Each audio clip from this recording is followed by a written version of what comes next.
Learn to be super successful. Subscribe to my channel, Meathead. A myth that most of you would have subscribed to before the seminar is you have to own the business 3 months, 3 years, 42 months, some bullshit to run it before you can go back and refinance it. That's a myth. That's not true. Not just because he validated it, but it's just bullshit. You haven't tried to go back and refinance anything. The next thing is when you finance it 100% for an owner finance, and then you go to the bank, it's not considered refinance. You went from owner finance to commercial finance. So it's not a re-fucking finance. And don't let any goddamn banker tell you any different. It's their first exposure to the fucking credit.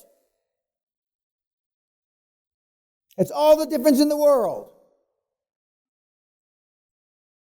The next thing is he makes one offer. That's it. That's how Warren Buffett does. That's how Dan Peña does. One offer. Take it or leave it, asshole. He gives him a week. A week. He's already hired, in fact, he's got 2 regional managers. He hired a regional manager after the first few acquisitions because 95% of all your time should be spent on looking for deals and money. That's it. Nothing else.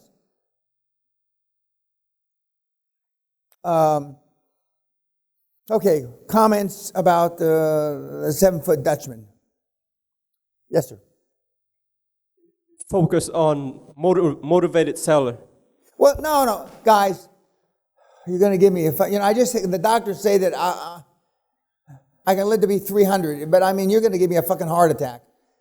There's only one kind of seller. It's a motivator. When I used to start my relationship, you're the closest female. I say, our relationship, honey, starts and ends right here. May God strike me fucking dead on this goddamn platform if that's not the truth. This is your motivated seller.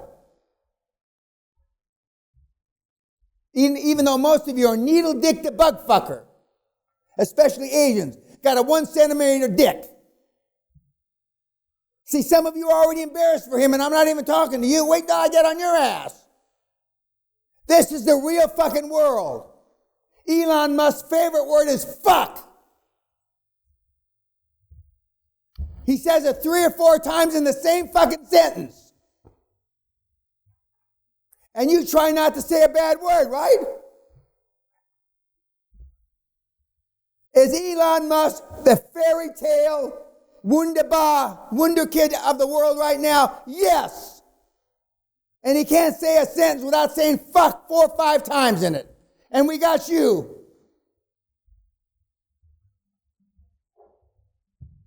I'm telling you like it is. Yes, sir. So, listening to him talk, listen to the Schornemaker. Yeah, the 7-footer. Seven-footer. He's focused on the deal is not personal for us. It's just another deal. Fucking right. The seller, it's their baby. It's their baby. So yes, you sir. got to kind of coddle them along just a little. Well. There's coddling them along, and then there's coddling them along. Now, sweetheart, this is it. Now, fine thing. Don't spit on me, honey. It's all right. Sweetheart, this is it. Oh, no. It's a numbers game. Now, I just got bad news from a guy who was the greatest salesman that I've ever met, just passed away. And about 35 years ago, this is before QLA. I was doing QLA, but I didn't call it QLA then. He said, Dan, it's a numbers game. I can keep asking girls here on 57th and 6th, I think we were. And he says that they like to spend a couple hours and fuck me. And so I sat in the back of his limousine drinking champagne. The 17th woman, 17, I remember it like it was this morning, stopped and looked at her watch and said, your place or mine. These are absolutely, didn't know any of them. He got spit on, kicked, punched, One or two of them screamed for cops. But 30 years ago, this is before Giuliani cleaned up New York City, no cops were there.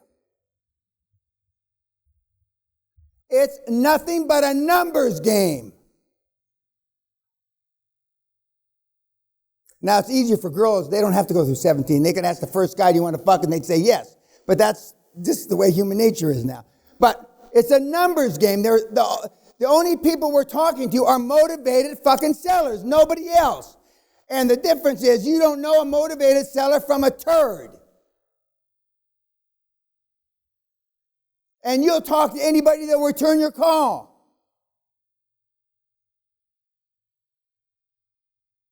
And look how your programs worked out. We had the leading Mercedes salesman here a few years ago, of Britain. Graduation night, after when people are drinking more, he said, I never heard so many people, I think we had 20 people in the class, ask you the same question, did it get down to cold calling?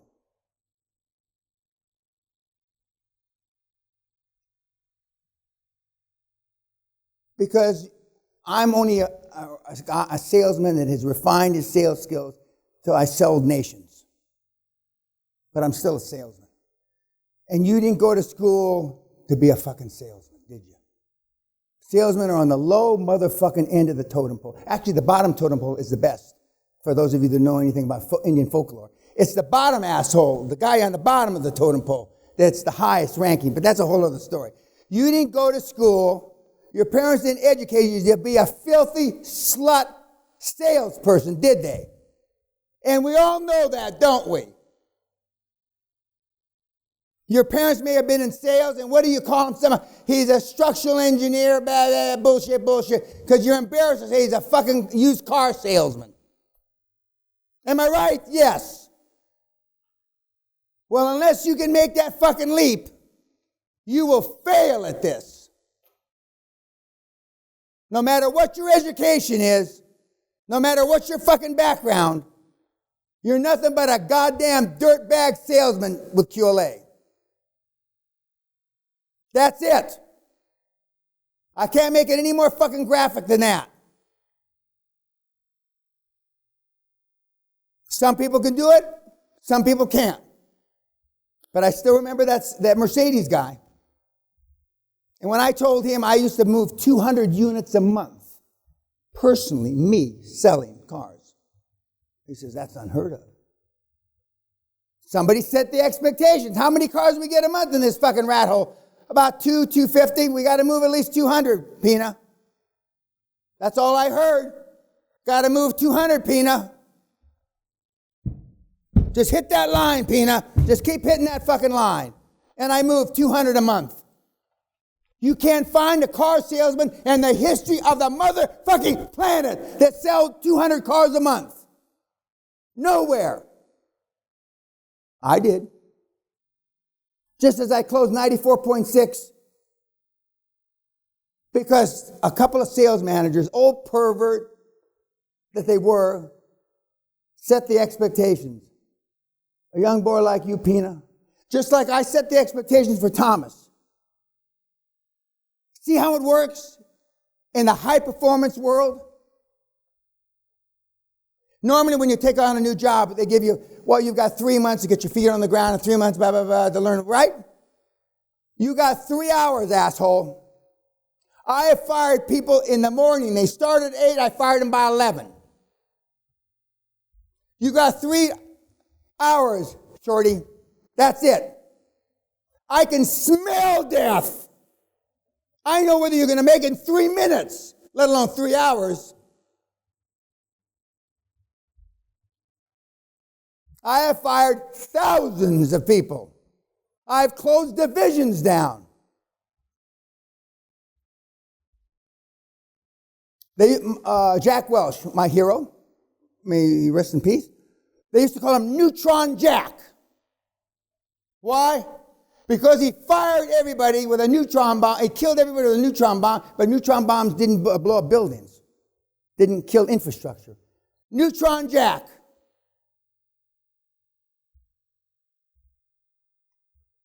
But down deep, or maybe not so down deep, at some level, unfortunately, you want to be liked.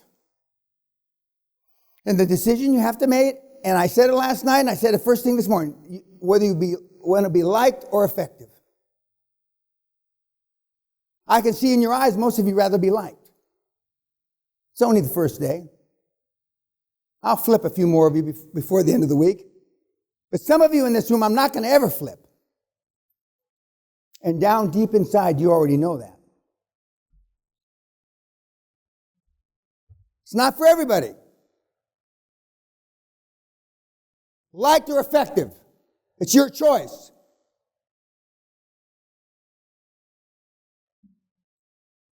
Anything else about the 7-footer?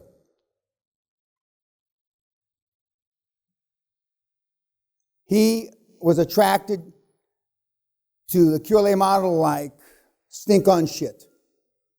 He thought, my God. He was 34, 35 there. I mean, my God, is this fucking like taking candy from a baby?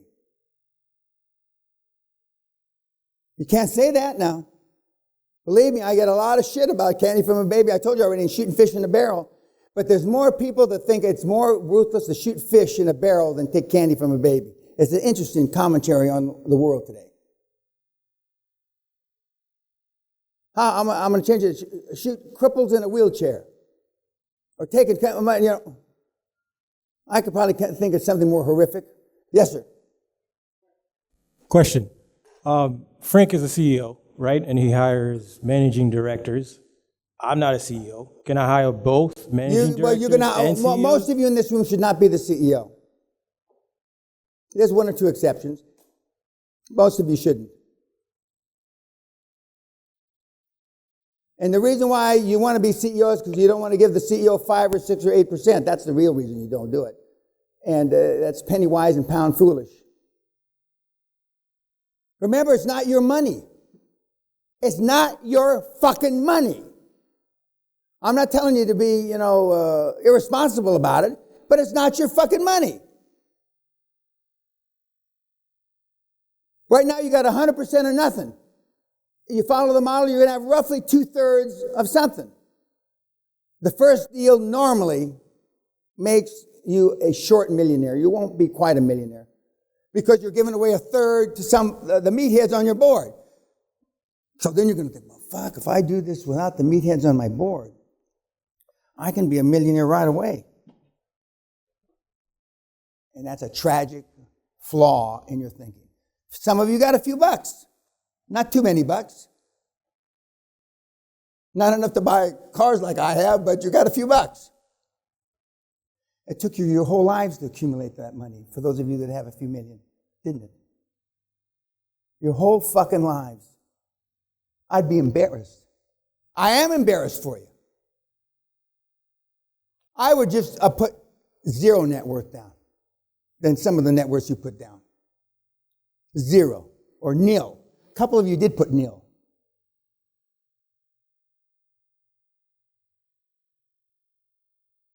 Well, you'll never have to be embarrassed about your net worth again. You follow the steps. You follow the steps. And it's as our 12-year-old daughter, who's now 34, going to be 34 in a few days, said when she went through the seminar when she was 12 years old, she said, Daddy, this is easy peasy. Why does everybody make it so hard? That's a direct quote. This is easy peasy, Daddy. Why does everybody make it so hard? And I said, honey, because everybody doesn't have a lot of self-esteem like you do. And we all know who to blame for that. Doesn't matter what ethnicity, what color. Parents all do the same wrong things. Or not all. Almost always the same wrong things. If you're raised in the South, they do something else wrong. If you're raised in Oxfordshire, they do something else. If they're raised in the Netherlands. But predominantly, parents make the same mistakes because their benchmarks have been low. Their parents have not been high performance. And unless you've been a high performance person or you're around high performance people, you don't know what a high performance person should do. And if you're really it's either education or athletics. And not everybody can be LeBron James. So then it's educate. Well, everybody can get a fucking PhD. So education's not no big fucking deal. But your parents don't tell you that, do they? Any fucking monkey. Now, I want to say this when we're not off camera. I want to comment on that woman that was commenting earlier, but we're on camera now. And I don't want to embarrass her on YouTube. Okay. Anything else about the 7-footer? It's simple if you follow the steps. And and it is the two ways you do it. You either start with an email, then a call, then an email, or you start with a call, email, call. Those are the two ways you can divide it up. It's up to you. I like call, email, call. Bruce the Whipple likes email, call, email. But I like, as they say in Texas, I like to get a fucking hold of them right away. And I'm good with my words. And I was indestructible in person, one-on-one. You might as well give your motherfucking soul to the devil or God, whichever you wish, because I'm going to have your ass. But I have super extraordinary, superpower interpersonal skills. But I developed them over 50 years. I didn't come out of the womb being a selling motherfucker. Parts of my family are still embarrassed that I call myself a salesman. That's all I am. And you were raised all your lives to be something more than a salesman. And look what the fuck it's got you. Nothing. Any questions about Frank? Okay, YouTube. Now I'll tell you about the